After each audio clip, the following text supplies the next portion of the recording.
So ఇప్పుడు నేను ఇదొక డేటాబేస్ క్రియేట్ అయ్యింది కదా, అంటే ఇదొక స్ట్రక్చర్ క్రియేట్ అయ్యింది కదా, కొన్ని ఫీల్డ్స్ తోటి దీనికి రిలేటెడ్గా ఒక ఫీల్డ్ చెప్తున్నాను చూడండి ఒకసారి. ఎగ్జాంపుల్ రోల్ నెంబర్,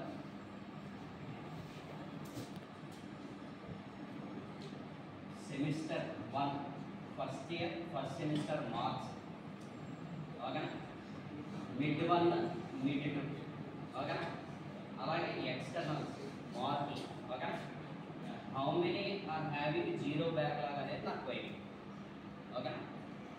ఏమవుతుంది చెప్పండి, స్ట్రక్చర్ ఎలా క్రియేట్ చేశాను, రోల్ నెంబర్ బేస్ చేసుకున్నాను. Roll number is a unique thing which represents each and every student, right. So another thing I'm selecting is the first semester marks. What are the marks will be mid 1 mid 2 and external. So this is the another structure related to the based on this roll number.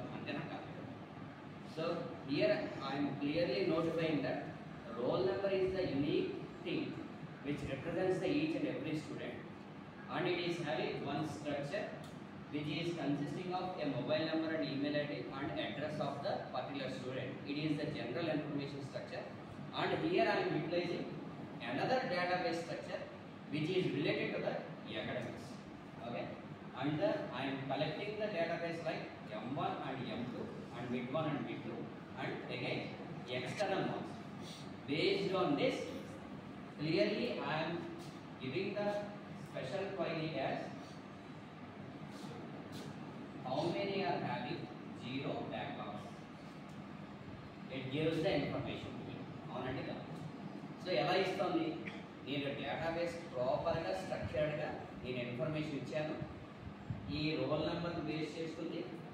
కావాలనుకుంటే వాళ్ళ నేమ్తో సహా నాకు కావాలనుకున్నాను అనుకోండి, ఆటోమేటిక్గా ఏం చేస్తుంది, ఈ రెండింటిని రిలేట్ చేసుకుంటూ ఇక్కడున్న నేమ్ తీసుకొచ్చి అసైన్ చేసి నాకు ఇక్కడ రోల్ నెంబర్ని అసైన్ చేసి వాళ్ళల్లో ఉన్న 0 బ్యాక్లాగ్స్, ఎక్స్టర్నల్లో 0 బ్యాక్లాగ్స్ ఎవరికైతే ఉన్నాయో వాళ్ళ ఇన్ఫర్మేషన్ తీసుకొచ్చి నాకు ఇస్తుంది అనమాట.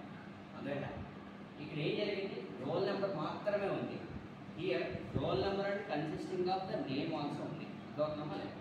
సో ఈ రెండింటిని రిలేట్ చేయడం వల్ల నేను ఏం చేశాను, రోల్ నెంబర్ అనే కామన్ స్ట్రక్చర్ని నేను బేస్ చేసుకుంటూ ఉండడం వల్ల కూడా నాకేమవుతుంది, ఇన్ఫర్మేషన్ అనేది ప్రాపర్గా విత్ నేమ్తో సహా నాకు సెపరేట్ అయితే వచ్చేస్తుంది, ఓకేనా. విత్ నేమ్ ఎక్కడ నుంచి వస్తుంది, ఈ స్ట్రక్చర్లోంచి ఈ ముందు స్ట్రక్చర్లోకి వెళ్ళి ఆ రెండింటిని బేస్ చేసుకుని ఒక కొత్త స్ట్రక్చర్ ప్రిపేర్ చేస్తున్నాను. దేనికోసం క్రియేట్ అయిందని నేను క్వైరీ అడిగాను కాబట్టి క్రియేట్, ఓకేనా. క్వైరీలో నేను 0 బ్యాక్లాగ్ అడిగాను, ఓకేనా.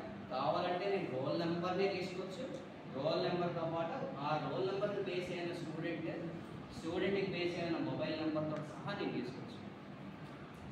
అందరికి అర్థమైనా. సో ఇలాగా నేను ఒక అవుట్పుట్ కొత్త స్ట్రక్చర్ని కూడా నేను క్రియేట్ చేయొచ్చు. వేట్ బేస్ చేసుకుని ఇదొక డేటాబేస్ స్ట్రక్చర్ని తీసుకుని నేను అడిగిన క్వైరీ ప్రకారంగా అదేమవుతుంది, serial number, roll number and name of the student, first year semester 1 external 0 backlogs అనే ఇన్ఫర్మేషన్ని నాకు ఇక్కడ ఇస్తుంది అన్నమాట, ఓకేనండి. క్లియర్ కదా అందరికీ.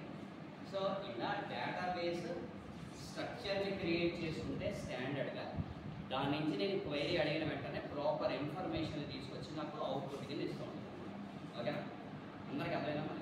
సో ఇదే మీకు ఒక జనరల్ ఎగ్జాంపుల్ కింద చెప్పాలనుకుంటే, ఈ పర్టికులర్ ఫార్మేట్లో ఒక అమెజాన్ సర్వీసెస్ అనే ఒక ఎగ్జాంపుల్ తీసుకుంటే, when ever the product manufacturing company approach to the concerned Amazon services, their products will be committedly visible in the Amazon websites. అంతవరకు లేదు, కమిటెడ్గా ఏముంది, కమిటెడ్గా ఎందుకన్నానంటే డెడికేట్గా ఒక స్టాండర్డ్ రేట్ పెట్టుకుని దాని నుంచి ఒక ట్యాగ్ తోటి ఇస్తారు కాబట్టి, ఓకేనా.